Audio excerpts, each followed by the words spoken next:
Okay, so I'm in the beauty aisle at CVS just checking out my options, and I cannot find one brand to purchase that is cruelty free, whether they test on animals here or in China, because it is required by law. So any company that sells to China is testing on animals, whether they do it here or not.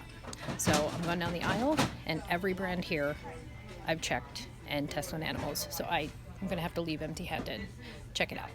This is the one that's on sale. Olay, L'Oreal, Garnier, Fiore, Count Avino is a big culprit. La Roche-Posay, CeraVe, Cetaphil, Neutrogena, and here's some more Neutrogena. I'm not sure about Burt's Bees, but Cetaphil, CeraVe, Clean and Clear. So if you're looking to shop at the drugstore, you're pretty much out of luck for cruelty-free. Sorry.